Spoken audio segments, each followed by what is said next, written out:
Sejam todos bem-vindos ao Papo de Direita. No vídeo de hoje vou passar para vocês aqui como a imprensa já vem querendo colocar no colo, né, culpar o candidato, o pré-candidato a presidente Flávio Bolsonaro taxar ele como culpado, na realidade, dessa nova taxação que os Estados Unidos vêm a colocar no Brasil nos próximos dias, meses, né?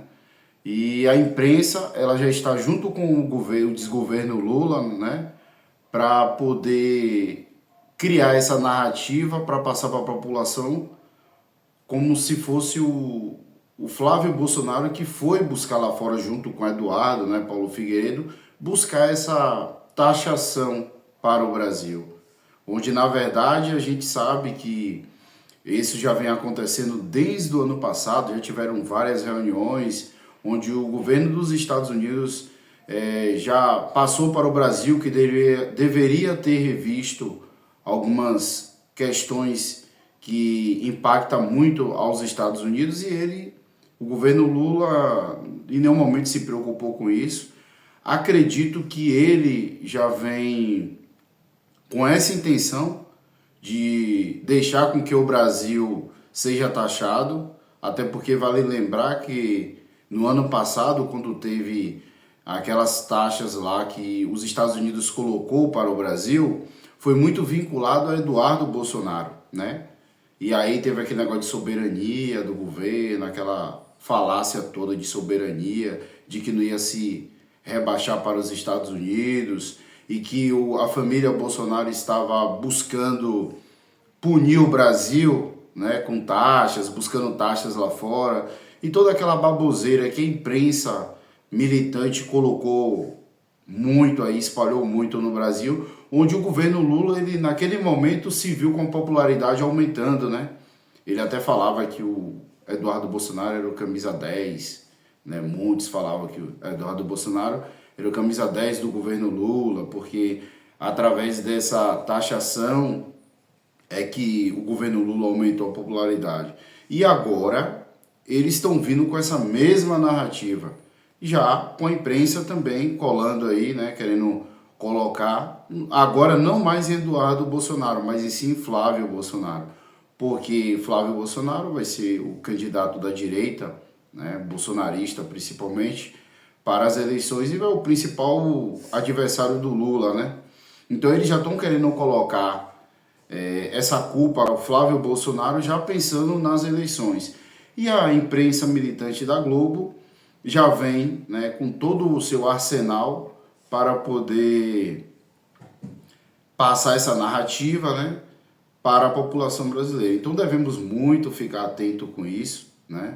Eu acredito que a campanha de Flávio Bolsonaro tem que estar atento também a todas essas narrativas que estão sendo impostas aí, né, e que possa estar vindo a desmentir, né, a passar isso adiante e não deixar que essa narrativa se torne uma realidade em campanha eleitoral. Então é muito importante que a campanha de Flávio Bolsonaro os marqueteiros possam estar atentos a tudo isso que vem ocorrendo, né, nesse momento de pré-campanha que já estamos praticamente na porta das eleições aí. Então vamos assistir esse vídeo aqui, esse corte, e depois a gente volta aí para poder falar mais um pouco com vocês aí. Andréa Sadi, cenário político, né? Virou tema de pré-candidatos à presidência. Virou. Como é que fica? O impacto qual é? Bom dia para você, bom dia, Miriam. Ontem a Miriam até falou isso aqui para vocês. Bom dia a todos que nos acompanham. Mariana, Miriam, é um tema de quem vai pagar essa conta do ponto de vista político. A Miriam já acabou de explicar aqui as questões econômicas, mas tem uma fatura político-eleitoral que está sendo discutida. Quem vai pagar essa conta? Essa história do tarifaço já virou uma novela. Vamos aqui voltar para o ano passado. Na primeira versão, no original dessa novela, o personagem principal era Eduardo Bolsonaro. Vocês vão se lembrar disso. Ele lá nos Estados Unidos, articulando aquelas sanções a autoridades. Eles conseguem aquelas sanções da Lei Magnitsky e também nesse combo veio o tarifaço. Naquele momento, os bolsonaristas, no primeiro momento, na verdade, eles comemoraram, estavam sim dizendo, olha só o que a gente conseguiu. Depois eles perceberam o tiro no pé que foi, o desgaste, e aí eles recuaram. Mas ficou colado neles e o governo conseguiu aproveitar aquele momento para explorar do ponto de vista político eleitoral, porque isso aqui a gente está discutindo a política, né? Esse cenário político. Agora, nesse remake do tarifaço, o tarifaço 2.0, o protagonista é Flávio Bolsonaro. A gente viu o Flávio Bolsonaro nos Estados Unidos na semana passada, foi lá, ele queria sair aqui do Brasil para tentar desviar o foco da crise dele com o Daniel Vorcaro, esse rolo dele que ele tem que explicar com o dono do Banco Master que está preso, tentou virar a página, foi para lá para trazer na bagagem alguma pauta que eles consideram positiva. Qual? Aquela de classificar, os Estados Unidos classificarem o PCC e o Comando Vermelho como organizações terroristas. Qual que era a estratégia deles? Trazer isso para cá e desgastar o governo Lula. Só que ele trouxe essa bagagem e tem um excesso de bagagem que foi o tarifaço, que agora a gente sabe que foi imposto ao Brasil. E aí eles precisam decidir. Ou tem ou não tem influência, porque eles estavam reivindicando, dizendo, não, a gente conseguiu essa história do PCC e do Comando Vermelho, mas a gente não tem nada a ver com esse tarifaço, como a gente viu agora o senador Flávio Bolsonaro falando.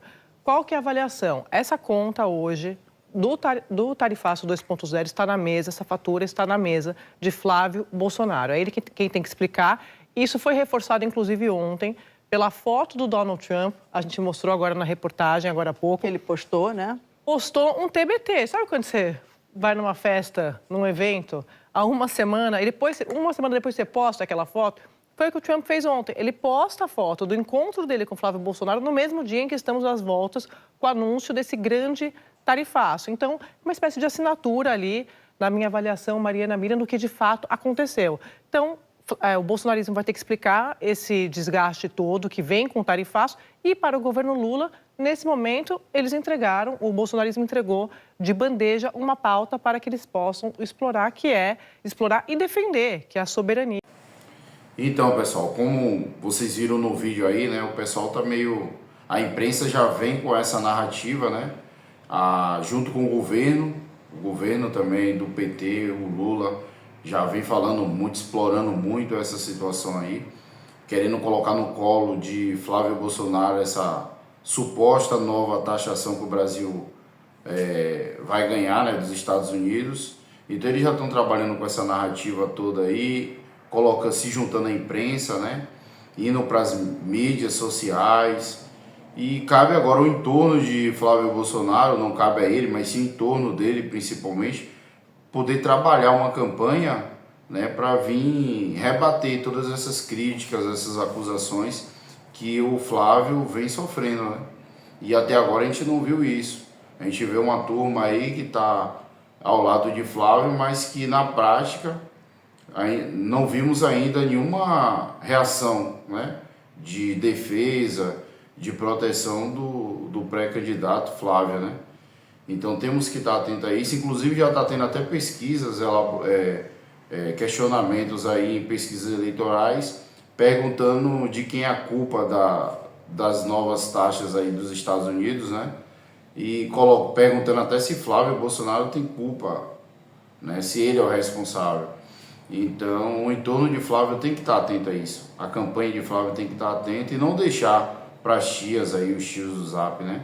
Só a galera comum que defende, e quem é para defender realmente, que está lá para fazer isso, que estudou, que é capacitado, infelizmente não estão fazendo, né? Então é lamentável isso aí. Lembrar que em 22 nós perdemos a eleição, muitas das vezes graças à comunicação, né, do entorno do presidente Bolsonaro. O entorno dele se comunicava muito mal, né? E muitas das vezes parecia até que é de propósito que fazia. E agora não é diferente, né? Tem uma turma aí que está, no fundo, torcendo para o PT ganhar mais essa eleição, na expectativa de 2030 eles virem, né, sem a cúpula do Bolsonaro, né? Os filhos, o próprio Bolsonaro, né? Então a gente está vendo esse distanciamento também. Então é muito importante que a campanha de Flávio fique atenta a isso e comece a cobrar uma reação também dessa turma que está lá para reagir, para defender o legado de Flávio, né? Para desmentir toda essa narrativa, que está sendo muito complicado, né? Infelizmente. isso, pessoal. Quero agradecer a vocês, né, por estar aqui assistindo esse vídeo. Que Deus continue abençoando a vida de vocês e até a próxima.